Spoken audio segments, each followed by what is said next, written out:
One fish, one sale. One morning, in January 2026, a single 243-pound bluefin tuna sold at Tokyo's Toyosu market for $3.2 million.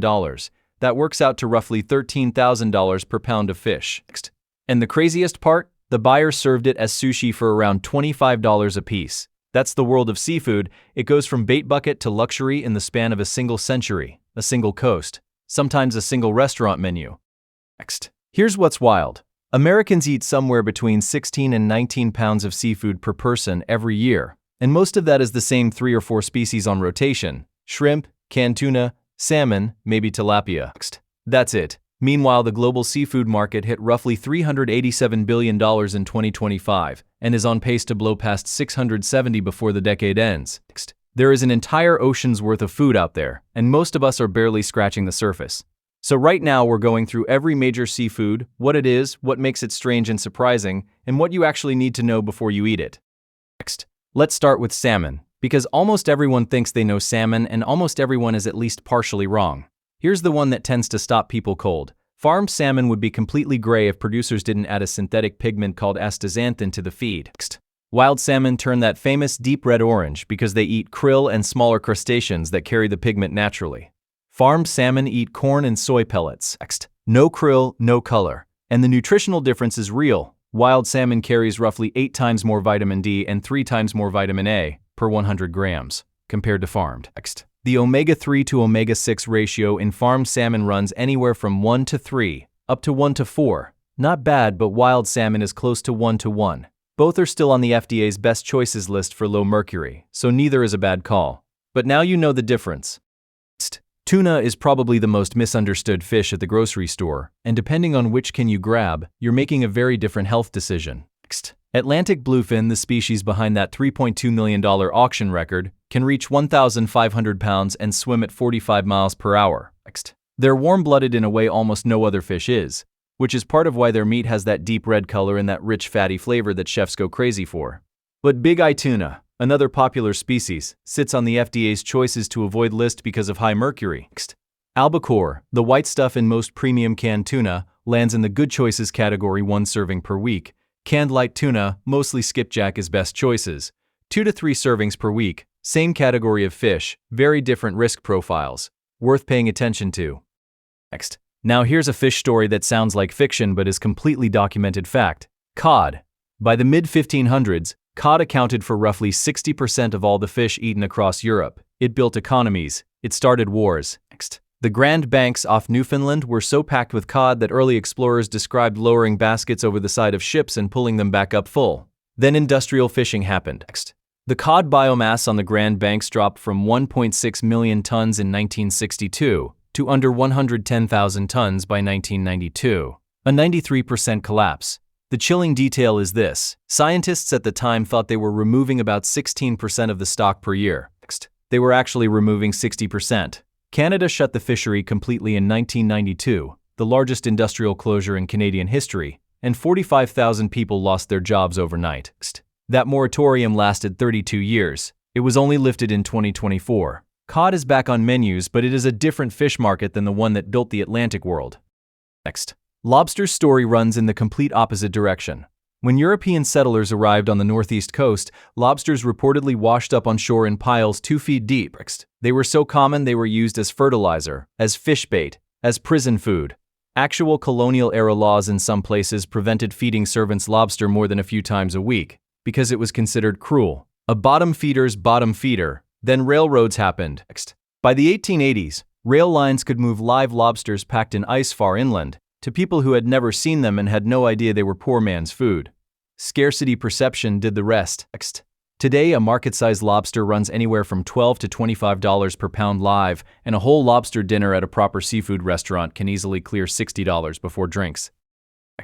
Shrimp is number 1. By a long way. Americans ate 5.9 pounds per person in 2021 alone, which is more than a quarter of all seafood consumed per capita in this country. More than salmon, more than tuna, more than all of it, and more than 90% of the shrimp sold in the US is imported. About 80% of global supply is farmed, mostly in India, Ecuador, and Vietnam. Domestic shrimp farming and wild harvest does exist, with about 75% of the domestic catch coming out of the Gulf of Mexico. but the sheer volume Americans eat makes imports basically non-negotiable at current demand levels. Next. Crab is 4 different conversations depending on which crab you mean. King crab, the one from the Bering Sea that Alaska crab fishing shows made famous, can weigh up to 25 pounds with a leg span reaching 5 feet. Next. It is an enormous prehistoric-looking creature, and the price reflects that. Dungeness is the West Coast staple, typically 2 to 3 pounds. Mild and slightly nutty, lives 8 to 13 years in the wild. Next. Blue crab is the soul of the Chesapeake Bay, smallest of the 4, but many crab purists will tell you it has the sweetest meat of any crab anywhere. Blue crab populations hit near historic lows in 2024, which has rippled through Maryland's crabbing industry in a significant way. Next. Snow crab lives in deep, cold North Atlantic and Pacific water, takes 15 to 20 years to reach full size, and is the most affordable of the 4 at most seafood counters. Next. Oysters filter up to 50 gallons of water per day, 1 adult oyster per day. When Henry Hudson sailed into what would become New York Harbor in 1609, there were an estimated 350 square miles of wild oyster reefs, which accounted for nearly half the world's oyster population at the time. Next. By the peak of the 19th century, New Yorkers were consuming roughly 1 million oysters per day. Street carts sold them for pennies. Next. Then came overharvesting, then industrial pollution, then a typhoid outbreak linked to sewage-contaminated oyster beds, and in 1927, New York City shut down its oyster industry entirely. The Billion Oyster Project has been quietly rebuilding ever since. Next. As of December 2025, they've returned 150 million oysters to New York Harbor, working toward a goal of 1 billion by 2035. Oysters cleaning the water that once killed them. Next. Clams don't get nearly enough credit, and one fact alone should change that. Ocean quahog clams, the kind used in a lot of commercial clam chowder, can live over 500 years, putting them among the longest-lived animals on the entire planet. Next. They are pure filter feeders, which means they absorb the exact character of the water around them. That's why New England clams and Pacific Northwest clams taste genuinely different from each other. Same species, completely different terroir, if you want to borrow a wine term. Next. Scallops are doing something nobody ever talks about. They can swim. Next. When a predator, usually a starfish, gets too close, a scallop claps its shells together rapidly and jets through the water in a jerky, unpredictable zigzag. The other thing almost nobody knows. Scallops have up to 200 primitive eyes ringing the edge of their mantle. Next. They can't form images the way we do, but they detect light and shadow well enough to notice movement. And what you're actually eating when you eat a scallop is just the adductor muscle, the single powerful muscle the animal uses to snap its shell shut. Next. The rest of the scallop, which is entirely edible, almost never makes it to American plates, though it's eaten commonly in Europe. Next. Mussels are possibly the most environmentally responsible farmed seafood on the market. They need zero supplemental feed, they filter everything they need directly from seawater. Next. Mussel farming actually improves water quality rather than degrading it. And researchers studying the byssal threads, the protein fibers mussels use to anchor themselves to rocks and ropes, have found properties that could eventually be useful in surgical adhesives. Next. A mussel figured out waterproof bonding millions of years before any materials engineer did. Next. Here's one that surprises almost everyone at dinner. Calamari is not a different animal from squid. It's just the Italian word for squid. Next. Same animal.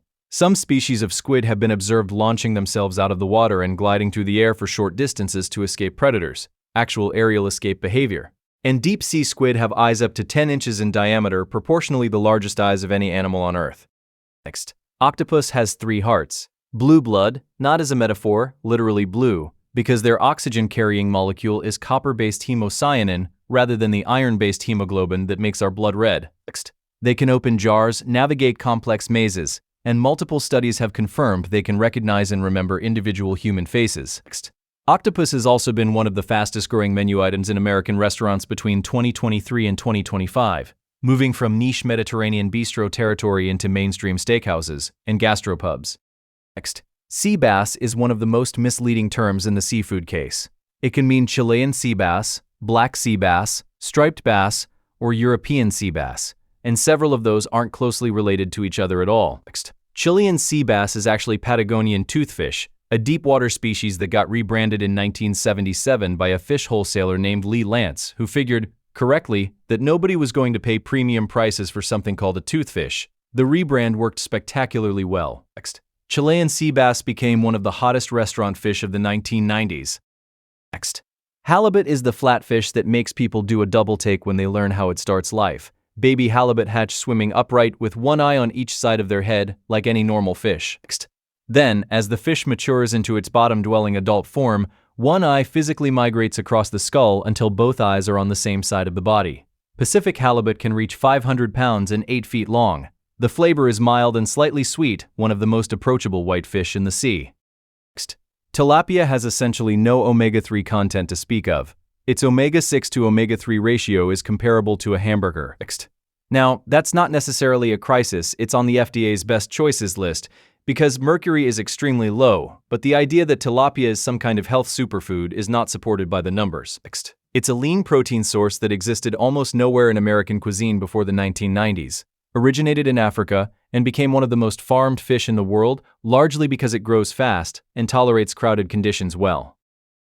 Catfish has more taste receptors than almost any other animal on Earth. They have taste buds covering their entire body, fins, tail, skin, everywhere. They essentially swim through the water, tasting everything around them before they even touch it with their mouths.